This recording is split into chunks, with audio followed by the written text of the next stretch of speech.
আসসালামু আলাইকুম ভিউয়ার্স। এটা 100% একটি মিথ্যা কথা। চিলে কান নিয়ে গেছে শুনে তাহলে এটা 100% বোকামি হবে আপনার জন্য। কান কি আপনার নিতে পারবো? এই ধরনের বিভ্রান্তি সমাজে রাষ্ট্রে কখনো করা ঠিক নয়। গুজবের কিছু কিছু বৈশিষ্ট্য রয়েছে। আসসালামু আলাইকুম ভিউয়ার্স। গুজবে কান দিবেন না। চিলে কান নিয়ে গেছে, এটা যেমন 100% গুজব, ঠিক তেমনই এরকম গুজব আমাদের সমাজে অনেক প্রচলিত রয়েছে, বিভিন্ন কুসংস্কার রয়েছে।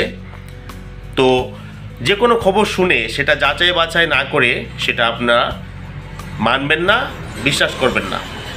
কারণ গুজব ছড়ানোর মতো লোক আমাদের সমাজে অনেক রয়েছে। অতএব গুজবে কান দিবেন না। চিলে কান নিয়ে গেছে, এটা 100% একটি মিথ্যা কথা এবং গুজব। চিলে কি কান নিয়ে যাওয়া সম্ভব?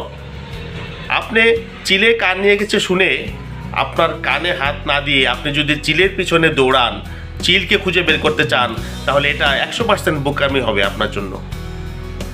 তো চিলে কান নিয়ে গেছে এটা যেমন 100% গুজব। তো চিলে কান নিয়ে গেছে শুনেই আপনি আগে আপনার কানে হাত দিবেন, দেখবেন যে কানটা আছে কিনা। কান কি আপনার নিতে পারবো? আপনার কান, চিল হলো কত দূরে, চিল আপনাকে দেখলেই 100 হাত দূরে থাকবো, চিল কিভাবে আপনার কান নিবে?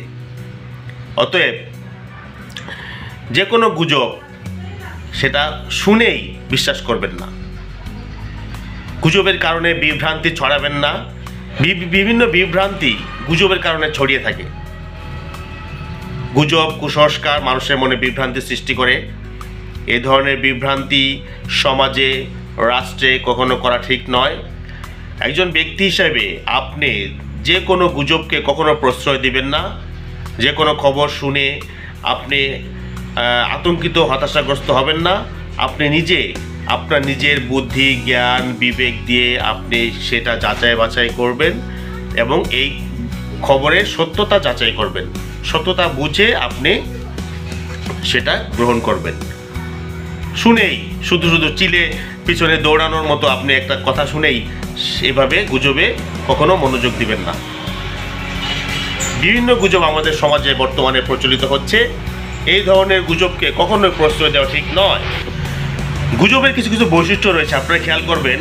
গুজব যখন ছড়ায় তখন প্রথমজন যেভাবে গুজবটা ছড়ায়, দ্বিতীয়জন এর মধ্যে আরও কিছু অ্যাড করে আরও একটু বাড়িয়ে বলে, তৃতীয়জন আরেকটু বাড়িয়ে বলে, এভাবে বাড়িয়ে বলতে বলতে গুজবটা একদম মহামারী আকার ধারণ করে ফেলে এবং সমাজে ব্যক্তিতে রাষ্ট্রে বিভ্রান্তির সৃষ্টি হয়। অতএব গুজবকে কখনো প্রশ্রয় দিবেন না। গুজবকে এড়িয়ে চলুন, সমাজে ভালো থাকুন। আর গুজব শুনেই আপনি আতঙ্কিত হবেন না, গুজবকে প্রশ্রয় দেবেন না। ধন্যবাদ।